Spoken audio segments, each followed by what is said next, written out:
Beautiful. That's on. Lovely.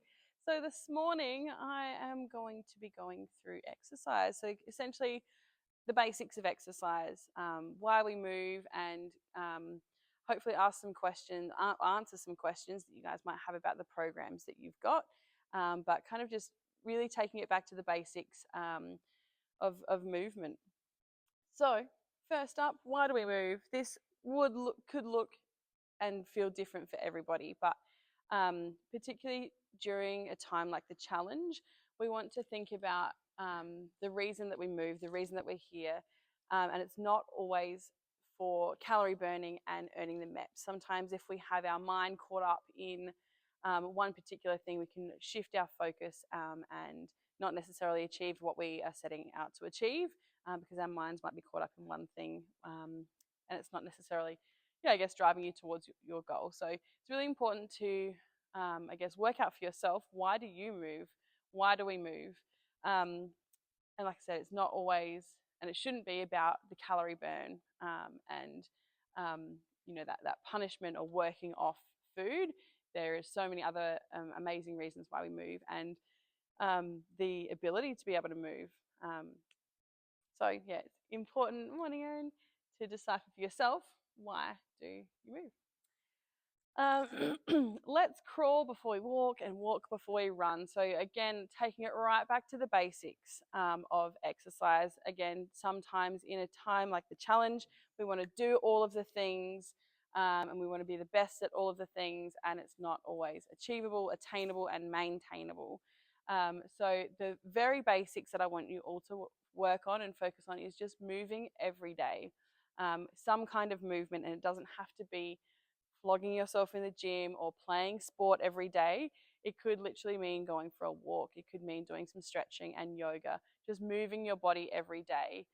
A step goal is a really great way to get movement in, and it's almost like that incidental exercise that accumulates towards your overall step goal. So yes, you might go for a 2-hour walk, and that's going to rack up a whole bunch of steps, but other steps that are incidental throughout your day, walking around the office or walking this next one here, incidental exercise, or NEAT, which is non-exercise active thermogenesis. So that's that incidental exercise, the time that is spent moving or your body is working without intentionally doing a workout. So yeah, that's taking the stairs rather than the lift, walking around at work, even if you're, as a means of transport. So rather than driving, you might walk or ride. And that's that incidental exercise where you're getting movement in without sort of the intention of doing a workout.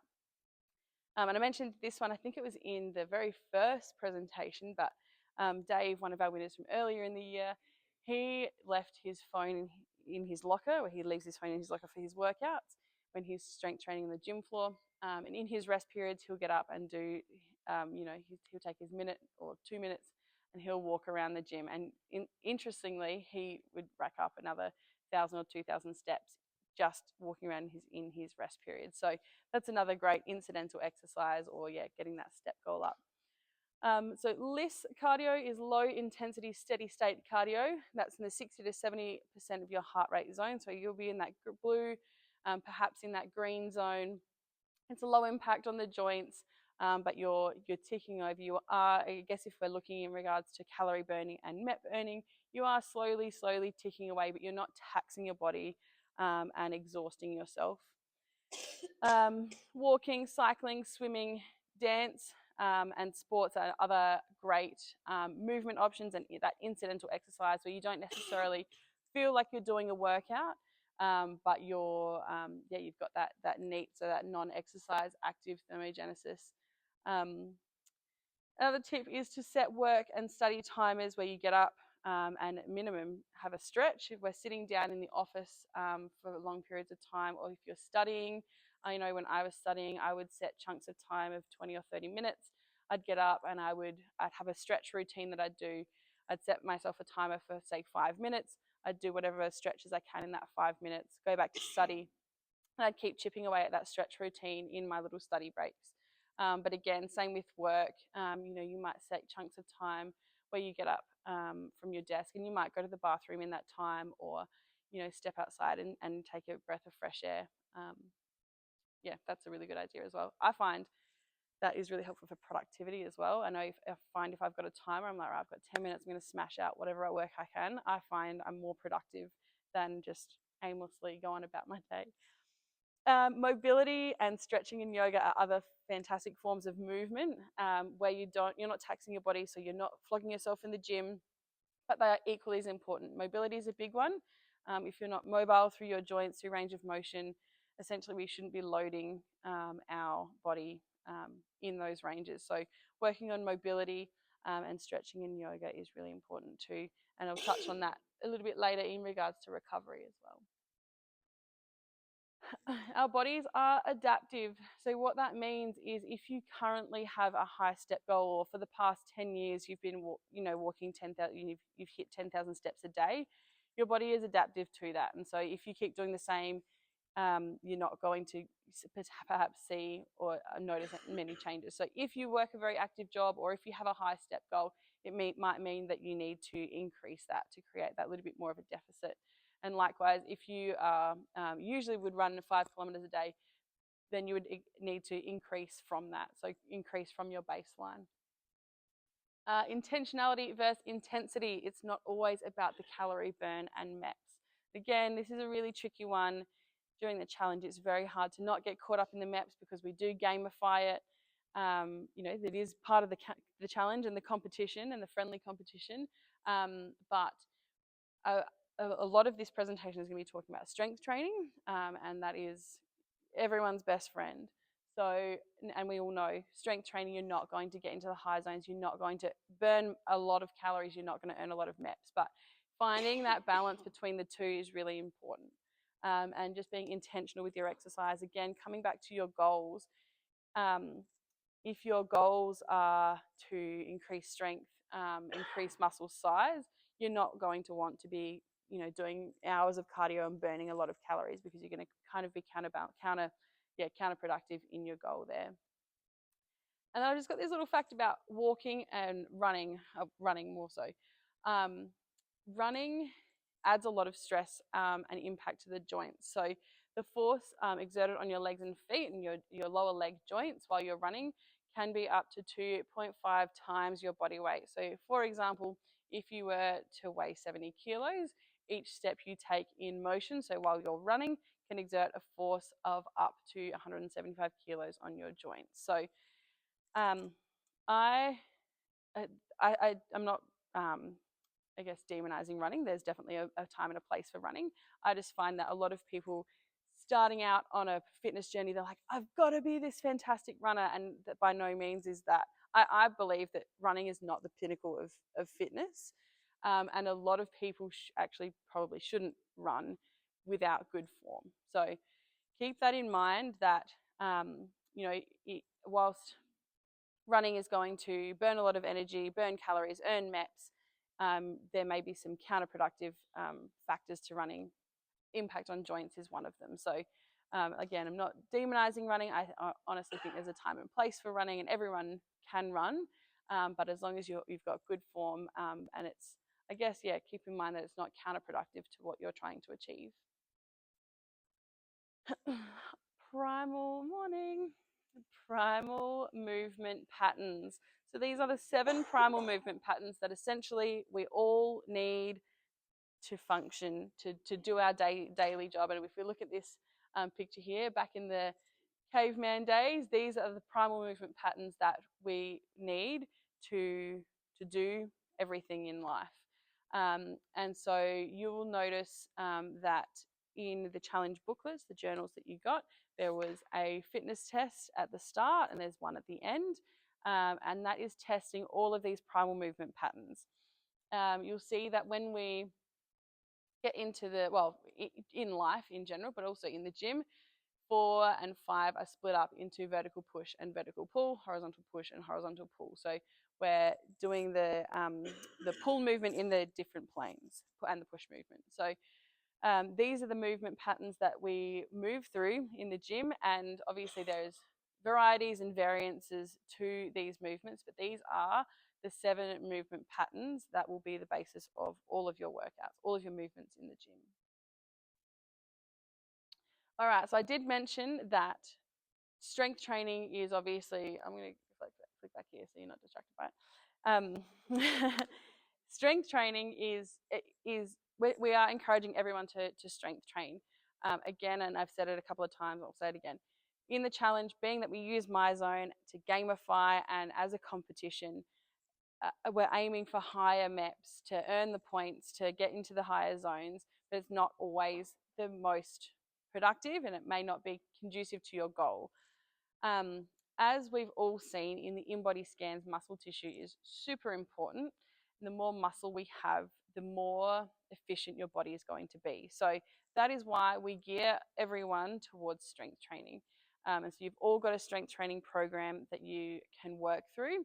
And I can help, hopefully some of the future slides will help to break that down for you so you've got a better understanding of what you're doing and why you're doing it, and if there's any changes to be made. But this next slide, I want to show you the importance of muscle tissue for a couple of reasons, a couple of factors. So we've all probably heard muscle weighs more than fat. It is true in regards to volume. So as we can see here, this is 1 kilo of each, 1 kilo of muscle, 1 kilo of fat. So 1 kilo of muscle is much more dense, smaller area, but obviously weighs the same as this 1 kilo of fat, which is a lot of a larger volume, a larger area. In saying that, it is harder to gain muscle tissue typically than it is to lose body fat. And again, harder for females to gain muscle tissue than it is for males. What I want to show you with this here is the comparison between someone with a very similar scale weight, so 84.7, 84.4, so it's closest example as I can get, but a completely different body composition. So this top one is a classic C shape, so high scale weight, high amount of body fat, and a normal, so about a lower amount of muscle tissue in relation to the other two. Again, that's that really solid C shape. They've got an in-body score of 51, and their basal metabolic rate is 1200, so 1,275 calories. And so that is, this number here is what we use to give you your meal plans. Metabolic rate, quick refresher, is what your body burns at complete rest.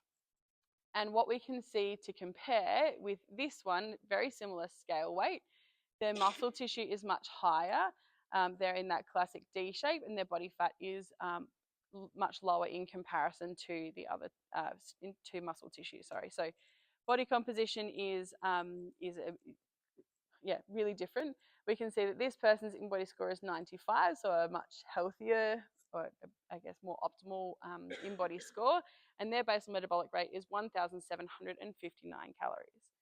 So to compare, if we've just looked at scale weight, we go, these two people are 84-ish, 85 kilos. We're going to give them the same meal plan.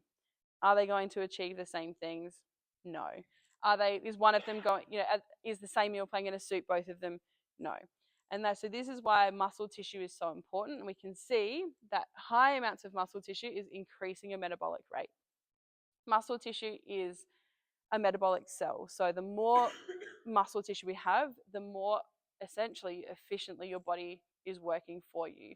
So the more muscle tissue you've got, the more you're burning at complete rest. So I wanted to show you this example comparing scale weights but a complete opposite body composition to see how that affects your metabolic rate, which will then obviously affect what your calorie consumption should be when we're looking at meal plans and things like that. Does anyone have any questions about that? Yeah.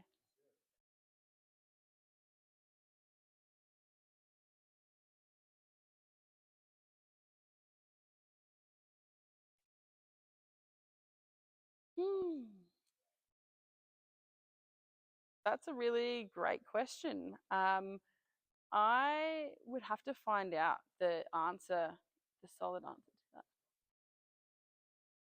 Yeah, I was going to say, I would say no, in that, yeah, typically muscle tissue is going to have a higher a high effect on metabolism. But I would say no. But I can definitely find out, a solid answer for that. Um, yeah, I guess to sort of come off of that question and touch on the meal plan that in the first couple of weeks, a lot of people, and this is not just in this challenge, this is in all challenges that I've ever been involved in. Um, people, it's a high volume, and people are struggling to consume the volume. But it's when that metabolism shifts into burning the food that you're eating as fuel, you'll find that you're perhaps, feeling hungry after eating that volume of food, things like that. So, um, yeah, does that sort of answer your question? Cool. All right. Before we dig deeper, we need to consider your individual goals, how much time you can commit to training, as in how duration of session, so time per session and sessions per week, and then also your training age and experience. Initial check-ins, we ask those couple of questions: training age, so how long you've been working out for, and what type of exercises you've done in the past. And that was for us to be able to decipher which workout plan is best suited to you. Now, the workout plans that you guys have all been given, Alexandra and I have written them all ourselves. We've tested them all ourselves to make sure that they are sound, they're all good. And we have progressing workout plans. So I'll go into it, but if you need future workout plans, we have the next level up for you as well. When we talk about training age and experience, a beginner is defined as someone who has consistently strength trained, and this is all based on strength training. So in the gym, the weight machines, free weights, and body weight movements. This isn't necessarily in regards to how often you've been working out, or how long you've been working out in regards to running around the block, playing sport and things. This is just in regards to strength training. A beginner is defined as someone who has consistently strength trained for 2 to 6 months, and they are comfortable with stable and safe movements. An intermediate lifter is someone who has strength trained for 6 months to 2 years, and they have been able to move on to more complex movements. So that might be less stable movements using different types of load, and more unstable movements, so free weight, and different. I guess we'll go into that. Advanced lifters are people that have been lifting for 2 years or more, and they have the ability to perform very complex movements or even teach them. So if you've got the ability in anything in life to teach someone else, you've got that skill. You're advanced and you're knowledgeable in that. So from that, does everyone have an idea of whether they're beginner, intermediate, or advanced? Yeah, cool. All right. So machine-based strength exercises. If you're a beginner, start here. And if you've got the beginner program, you likely have a lot of the machine-based exercises on your program. In saying that, they're not just for beginners. There is a time and place for machine-based movements for everyone. Even an experienced lifter that's been lifting for 10 plus years, I would still prescribe a machine-based exercise in some circumstances, being that they're very stable, they're very safe, and if you are looking to build strength and muscular hypertrophy, so grow muscle size, they are fantastic for that because they have one purpose, and you're able to get stronger and potentially bigger in that movement whilst being very safe. They're great for building strength and stability before progressing to free weights or moving to a barbell and more complex movements. It controls muscles used and in the path of that movement. So like I said, they're really good for strengthening in that one movement whilst being very safe, and they target the prime movers and they require less of the stabilizing muscles. Compound movements are multi-muscle, multi-joint movements. So for example, a squat, a lunge, a pull, one exercise that you're using multiple joints and multiple muscles to complete. They are the most bang for your buck, being that they often are using big muscle groups, so recruiting more muscle fibers, activating more of that metabolic tissue, and activating more energy, or using more energy. So I've covered all of that. More muscle recruited, more blood being pumped into the muscles, which means it increases your heart rate, and that also increases the calories that are burned as well. So as an example, let's think about if you're doing squats. If you've been doing squats in the gym, you'll likely be able to get into the green, potentially the yellow. I think I've even got into the red when I've been doing squats before.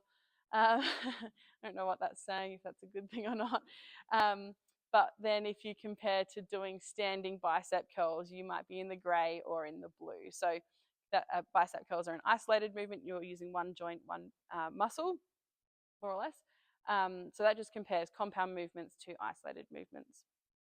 And greater central nervous system recruitment.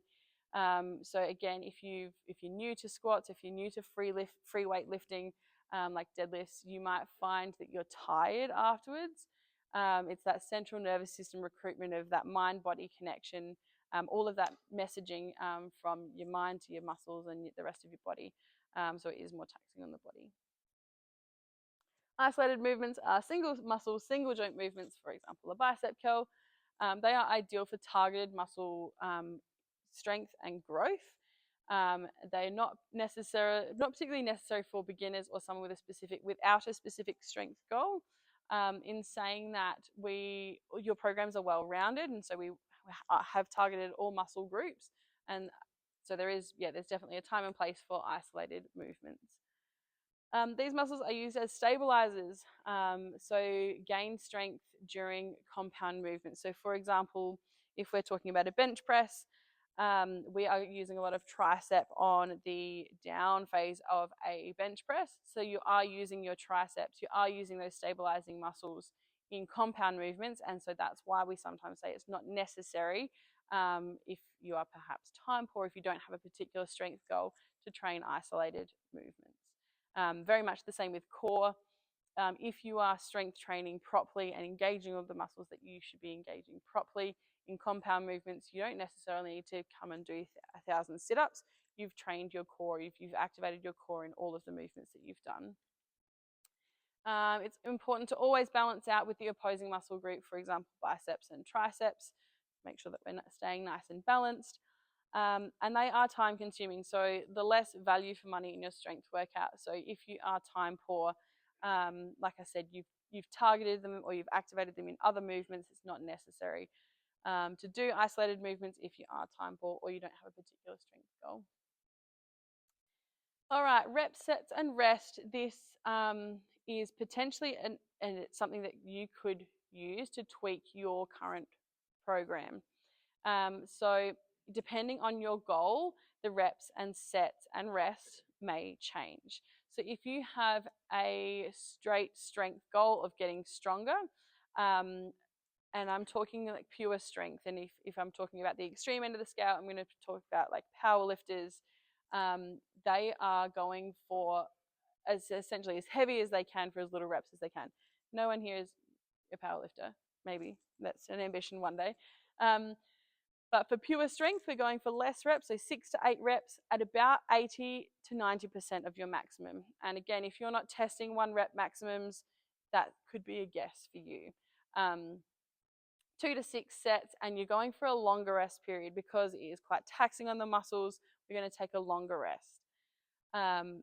So that may be some people here. And again, that may not mean that all of the exercises in your program are geared towards that. It might be those major compound movements, so a bench press, a squat, those main movements, you might gear towards that strength range. And then the rest are probably going to be hanging out in this muscular hypertrophy range. So that's increasing. You'll obviously increase strength in this range, but this is ideal also for increasing muscle size. So that's 6 to 12 reps at 70 to 80% of your maximum. 3 to 6 sets, and again, depending on your goal, you might sit anywhere in between those. And then 30 to 60 seconds of rest between sets. So that endurance, you're reducing your rest period to increase that muscular endurance. Chris?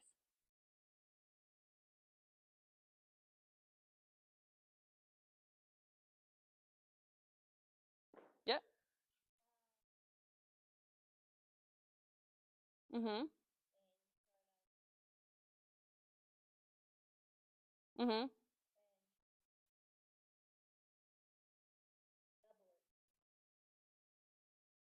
Mhm.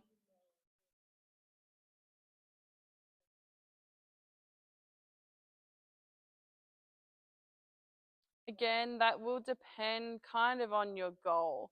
I think ultimately, in any strength training program, up the weights as much as you can to be able to complete the reps with good form. As soon as you start to lose form, you're going too heavy. But again, if you've got a strength goal, and I also just want to say that it's very common, particularly for females, to be like, don't lift weights, you get really big and bulky. It's not going to happen unless you're on something. It's not going to happen. Hormonally, females don't have the chemical makeup to be able to get huge and bulky like that. So that shouldn't be a concern for anyone here. Just wanted to throw that in there. But ultimately, go as heavy as you can with good form. In short, yeah. And then muscular endurance is the probably where most of you are hanging out. So that 12 to 15 reps at 60% to 70% of your maximum for 3 to 4 sets. And again, that rest period is from 30 to 60 seconds between sets.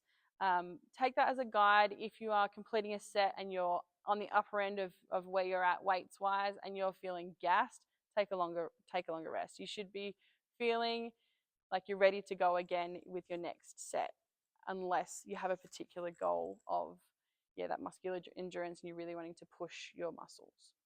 Any questions there?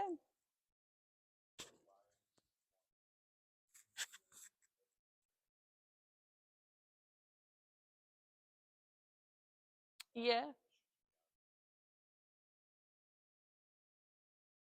Yeah, so essentially the 60 to 70%, these percentages here are of your 1 rep max. If you guys heard that term before. So that's if you were to complete, and that's typically, I guess, in the weightlifting world, your compound movements, your major lifts, you will test that every so often, and you will just keep increasing incrementally, doing 1 rep until you cannot get that rep out. So that 1 rep with good form is your 1 rep maximum. So for example, if you were to test your 1 rep max squat, that gets to 100 kilos, you go, all right, my 1 rep max is 100 kilos. So when I'm doing my sets, I'm wanting to be hanging around 60 or 70 kilos for my reps. So you're most welcome to do that testing yourself, or thereabouts.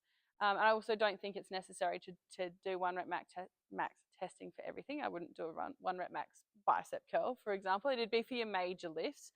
Sorry, Pete, just repeat the question. Where should you be hanging around? Is that sort of what you're asking? Mm. Mm-hmm. Yeah. Yeah. Exactly right. So yeah, there's that option. You can do your 1 rep max testing on some of your major movements, and then you've got your 1 rep max. You can work out your percentages. The other rule of thumb, and I think I might even have it in my next slide, is that, I guess this kind of answers the question. The general rule of thumb: you should be able to complete the last 2 to 3 reps as a struggle, but you shouldn't be able to break your form. Exactly right. So you might be really pushing it out, but you've got good form. You're not, wobbling all over the place, but it should be an effort. So that could be another rule of thumb. If you're not doing your 1 rep max testing, the last 2 to 3 reps should be a challenge, but with good form. Yeah. Yes.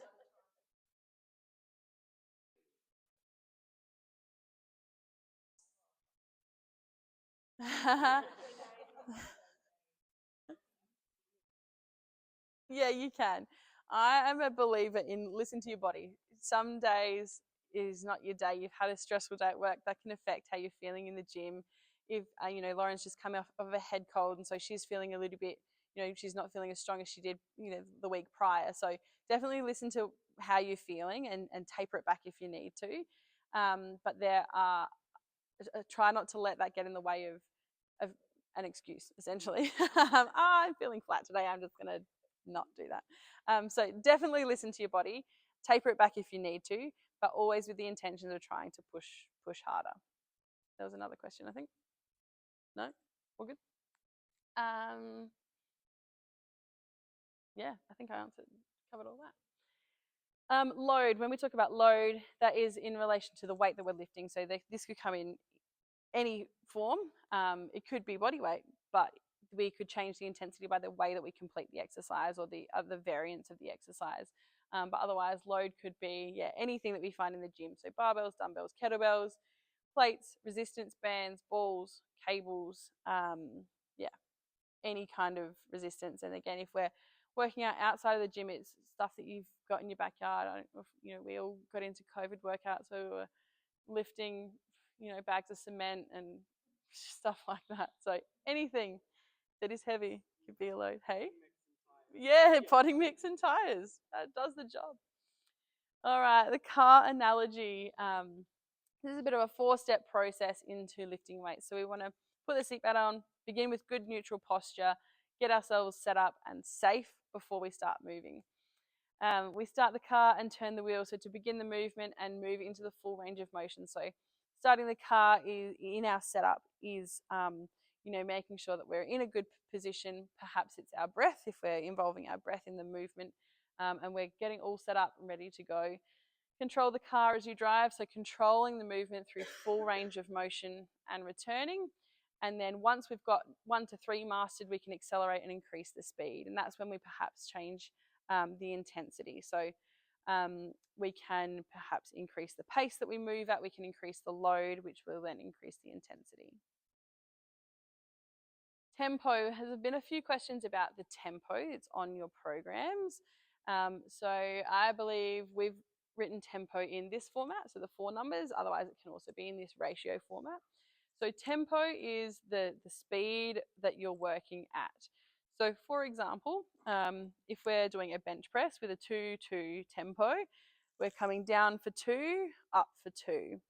A faster tempo increases the intensity, increases the volume. Your heart rate will spike a little bit higher. Slower tempo is more time under tension. So faster tempo is also a little bit more muscular endurance focused.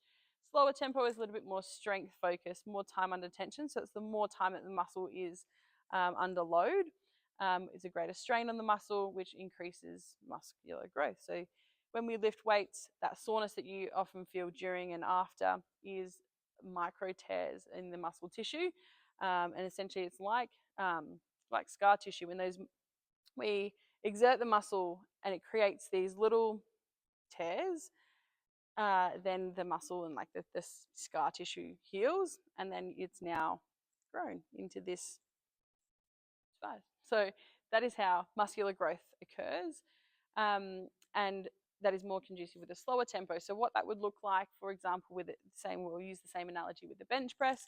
We'll come down for 3, 2, 1. The 0 is the end of the range, so we're just going straight back up for a big push, and they're coming down for 3, 2, 1, 1. If there is, let's say this was a 3, 1, 1, 0.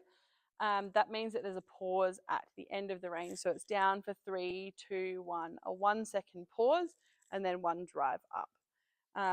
Does that answer tempo? So the first number is the hard part. So the part where you're under load, under tension. The second number is the end of that range. The third number is the return, and then the end number is the end of that range. Cool. And then it's similar with tempo. We've got isometric holds. So an isometric hold is when we're holding the muscle under tension. So for example, a plank is an isometric hold. You may have seen in the gym a bicep isometric hold if you were holding a plate, or if you were holding dumbbells in that tensed position. So that's an isometric hold. Yeah. Cool.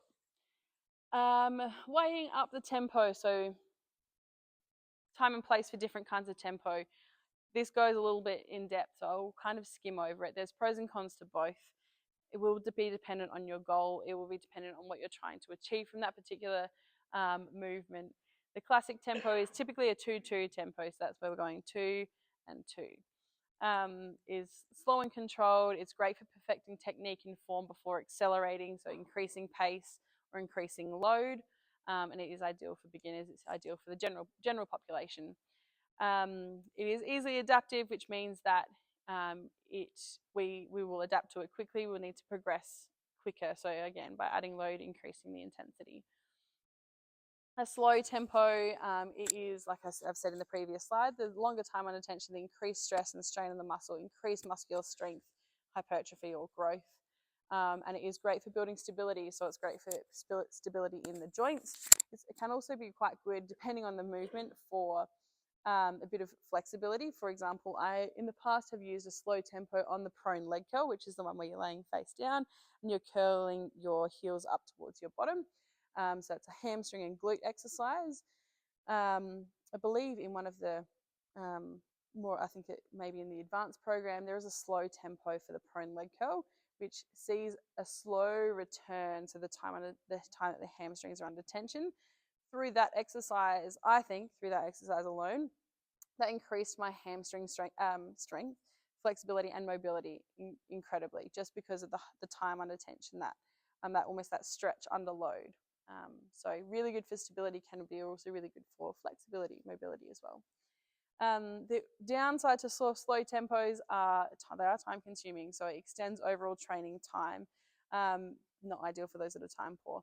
Again, I wouldn't use a slow tempo for every exercise in your routine. I would do it for perhaps a select number, and if you've got the time for it, keeping in mind that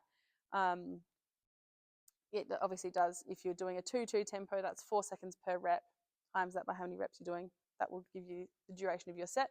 If you're doing a 5-2 tempo, that's now 7 seconds per rep, times that by how many reps. It is going to increase the time taken. Fast tempo, it is great for muscular endurance. So increased tempo is a higher intensity, higher heart rate. It's going to burn more calories. It's going to earn more MEPs. Again, time and place for fast tempos. If you are a sports person, if you cycle, you want that muscular endurance. You want to build up that repetition and that, that fatigue on your muscle. The downside to fast tempos is the reduced ability to control the movement, so it's not as safe if you're not as experienced. It may lead to injuries, and there aren't too many major overall strength gains in fast tempos. All right. Increasing intensity can be done a number of ways. So intensity accumulates based on the exercise that you're doing, rep sets, how difficult it is, and the load. So these are some of the ways that intensity can be changed. Exercise selection, so obviously the more complex the exercise, the more intense it is going to be.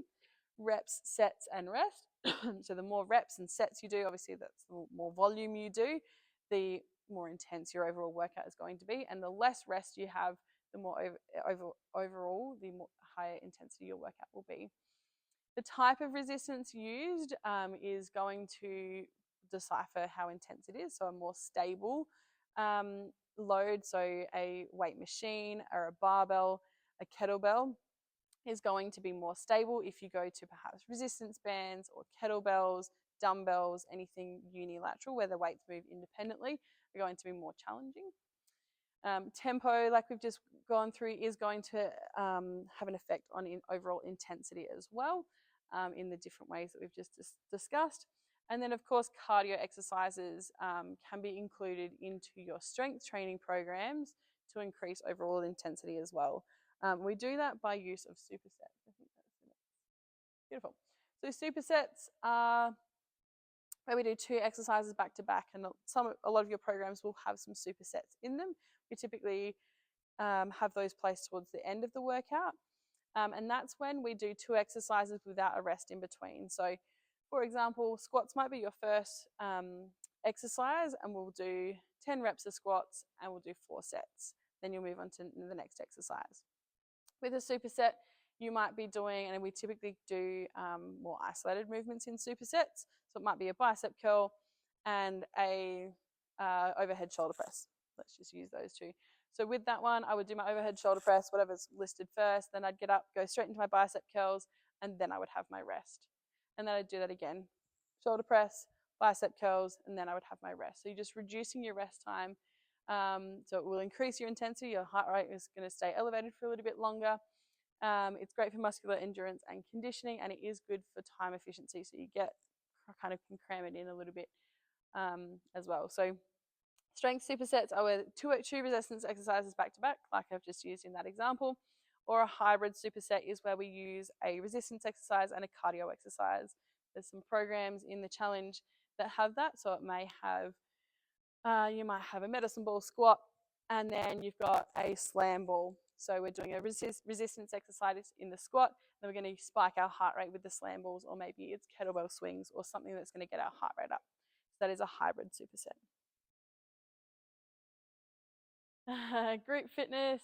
So that's overall strength training. If you have questions about the program that you've got, please let me know. We have a series of 5 total workouts that you can progress to. We typically say roll with a strength training program for 4 to 6 weeks. In the challenge, if you feel ready to progress to the next one, please do let us know. We have another one waiting for you. And like I say, continue to push yourself. If you are on the beginner one, it is pretty straightforward. But again, it's still a great, well-rounded workout. I would do the beginner program and just continue to push myself. But if you feel like this is boring, I've mastered it, let me know and we can progress you to the next one. Erin.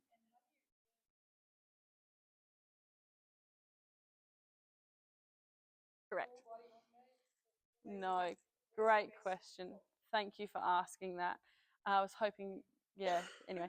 So definitely separate days. So there's one leg day, one upper body day. So definitely do it on different days. And then that is completely up to you and your schedule, how you factor it in. If you are doing other exercise like group fitness, or you play a sport, then factor that into your schedule. If you're again, it's going to be so goal dependent. So there's no one answer that's going to be correct. It will just depend on your schedule, your goals, what else you do. For example, if you play a sport and you have a game and training on 2 days in a week, you might only have 2 other days that you can come into the gym. If you're hoping that you're going to be strength training 4 days a week, then I would go upper body, lower body, rest day, upper body, lower body, like that. So yeah, again, it's hard to give a cookie cutter answer because everyone's going to be so individual. If you have any questions about how to program your schedule, please do let me know, and I can absolutely give you some suggestions. But again, factor in how right back at the start, how many days per week you want to train, how much time you've got to train, and sort of how you can slot it in. But that leads sort of into the next point of group fitness. Obviously, we have a full group fitness timetable of amazing classes, and group fitness is such a good way of getting a workout in. You don't have to think about it. Someone's there telling you what to do, and you get to work out alongside all of these other smiling faces. That's the thing I love about group fitness is like sort of the community and the atmosphere from training alongside other people. So again, factoring in whether you have a particular class that you love to go to, and that might be on a Tuesday and a Thursday, you might factor in your strength training around that as well. Cool. Beautiful. Good timing. Rest, recovery, and injury prevention. So equally as, if not more important than movement itself, is a lot of these things. So sleep, hydration, nutrition are up there with, I'm going to say that they are more important than moving. Anecdotally, I had a client this morning. They had about 6 weeks off of the gym. They had some stuff going on, and she came in for a scan this morning, and interestingly, she's still increased muscle. She's still reduced body fat. I honestly, I'm like, that says a lot for your nutrition, hydration, and sleep. So, anecdotally, that is, a testament to that, and just the fact that those 3 things are, like I said, equally, if not more important than movement in itself. Getting sunlight is super important as well.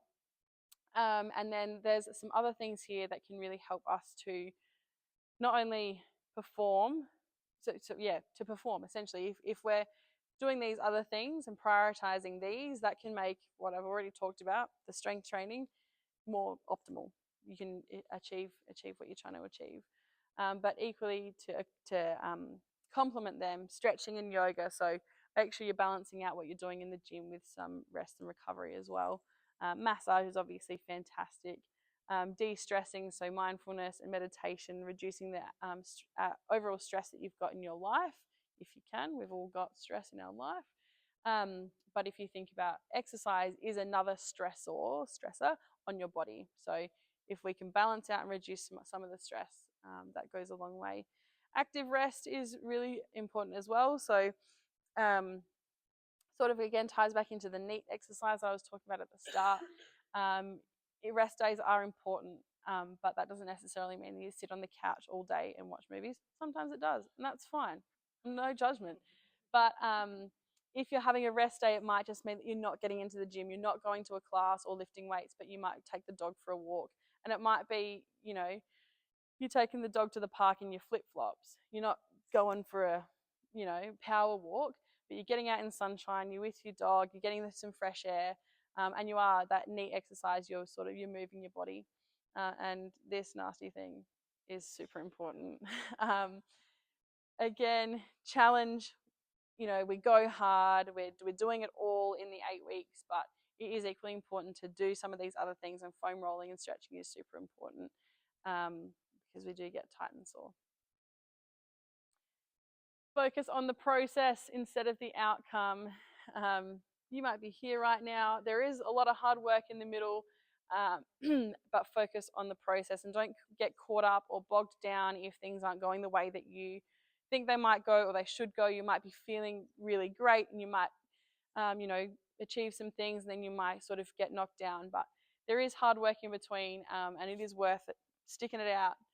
And this is another really great analogy. Don't let one bad day distract you from all the progress you've made. So again, if you have a little, a little dip, don't distract you from the fact that you've already, come all of this way. Putting it all together, sort of kind of the summary of what I've already said. Decipher how many days you can train, how long you can work out for, and your main strength and fitness goals. That will decipher where you go from there and how you tailor your program. Start where you're at, so program to your current ability and knowledge, and we've sort of done that for you. But again, that is from the information that you've given us. If you start with that program and you go, this is easy, I'm at the next level, do let us know. We've got another workout for you. Remembering this quote, so volume high, then intensify. So that car analogy, make sure you're set up properly, make sure you've got good form, and you can increase your volume. Once you can do that, you can then intensify by doing some of those other things that I already talked about. And then adapt and change. So once your body adapts, change, progress, challenge yourself, continue to challenge yourself. One thing that I will always say, always push yourself in a strength training session.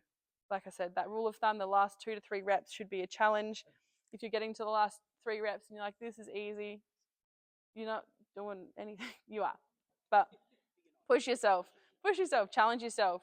And even if, if the program has 12 reps, but you think, I could go a little bit heavier, but the last 3 reps, I'm going to be, it's going to be a push.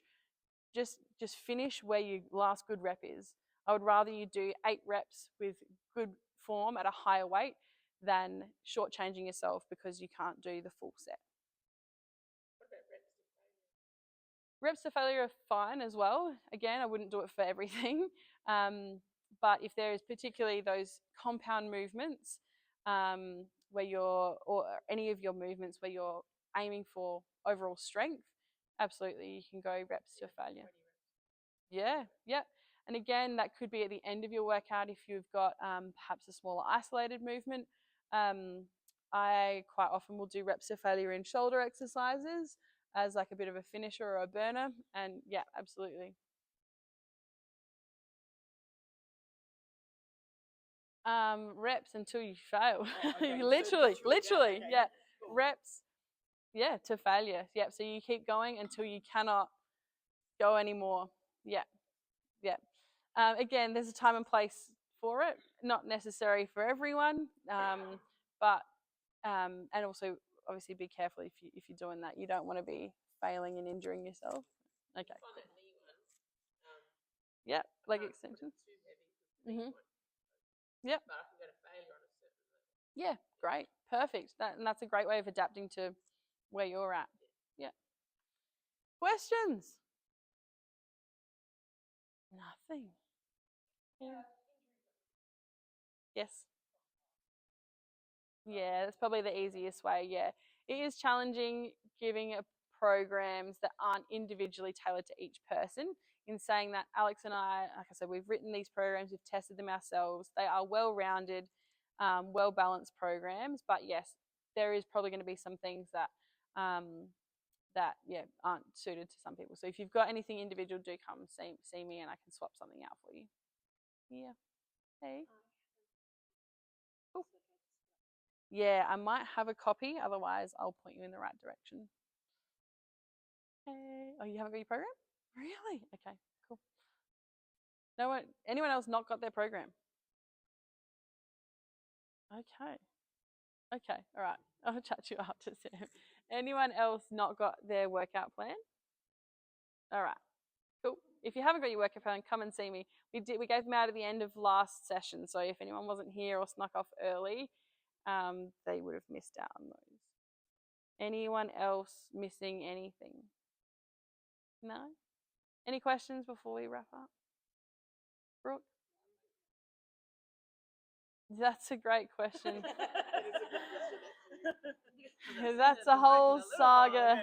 That happened months ago, and I got the cables, and they were the wrong ones. Yeah, it was. I waited like I think nearly 3 months, and I was like celebrating when they arrived, and they were the wrong ones. Yes, but the good news is I got an email yesterday to say that they've been dispatched. So soon, maybe. Without saying too much, the supplier for some of the matrix equipment is just terrible, very slow. So, Daniel, yes, okay, potentially, yeah, yeah, definitely, yeah, probably a combination of a couple of things. Um, Stretching and foam rolling for sure will help with with that muscular tension, even just the fascia tension. So the fascia sits underneath the skin and it encompasses our muscle. So if that's tight, that can pull on muscle and stuff as well. So yes, definitely stretching and rolling is going to help that. I can vouch for our sports stretch classes: 6 a.m. Tuesday, 5:30 p.m. Friday. It is nasty, but it is worth it. Worth it. It will be painful during, and particularly quads are quite often a feature.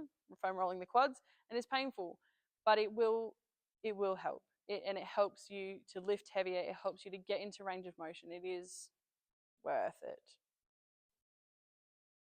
It feels really good afterwards. You can do it right after. Yeah, you can do it right after. If you finish a leg day, you can go and foam roll your legs. Yeah, absolutely. There's no problem with that either. But you can also do it if perhaps it's a rest day, and that's usually when I do that. If I'm having a rest day from the gym, I'll do a stretching and rolling session on that day. Oh, but mm-hmm. was going to be my next suggestion. Yeah, yeah.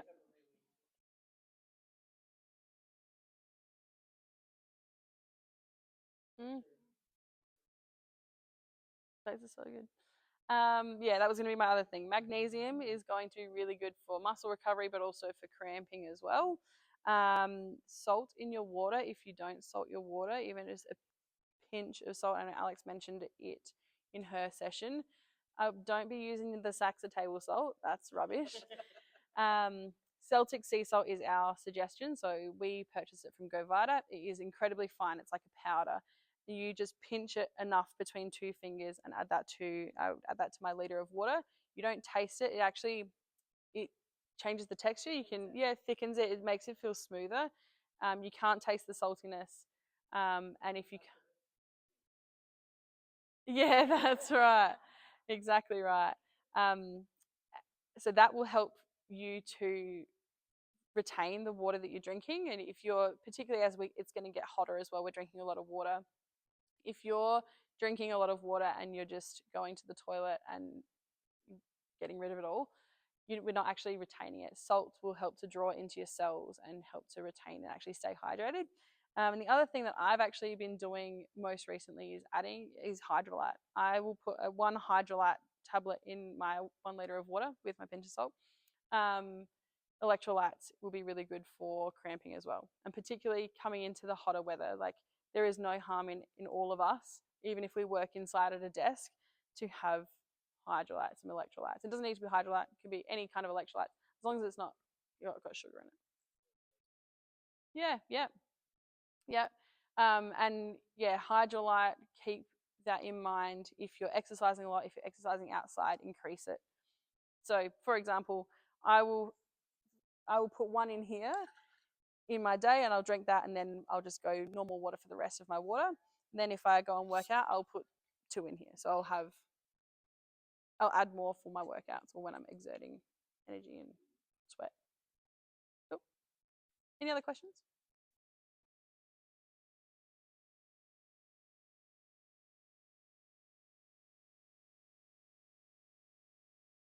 It can.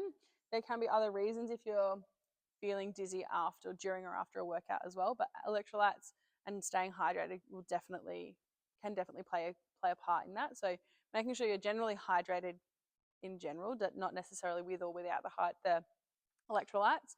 So hydration is paramount. Electrolytes can help, and then also just have a look at food timing. If you've eaten, if you're training fasted, that could have an impact on if you're feeling dizzy before or after a workout as well. Chris. That is also true. Yeah, that's very true. If you're feeling dizzy, particularly if you feel dizzy from when you sit to stand or when you're lying down to standing, or if you're doing any movements where you're moving, so like for example a deadlift where you're moving your plane of your body up and down, and then you get dizzy, that could be blood pressure as well. Also hydration. Anything else?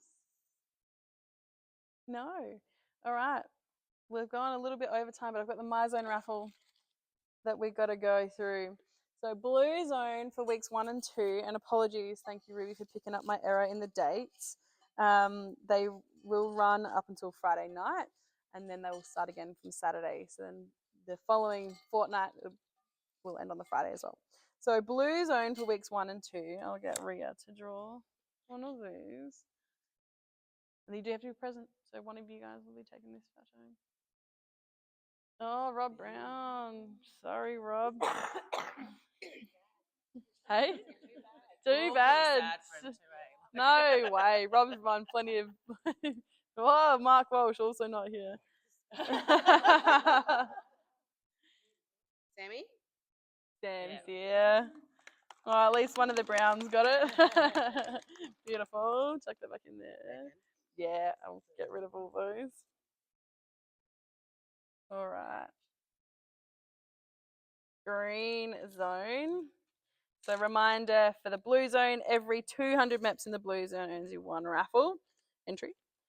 300 MEPs in the Green Zone, and then it'll be 400 MEPs in the yellow and red. Ruby.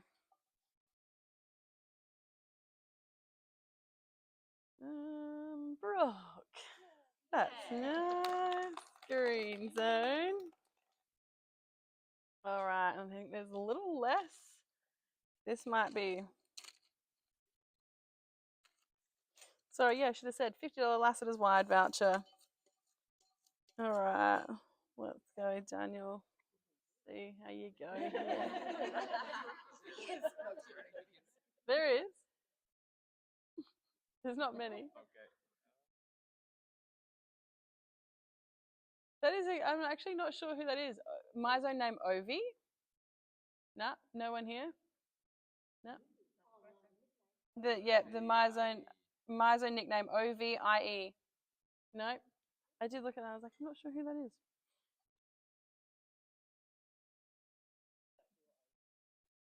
What was that? Michael McCready. No, you're good. Michael. OVIE?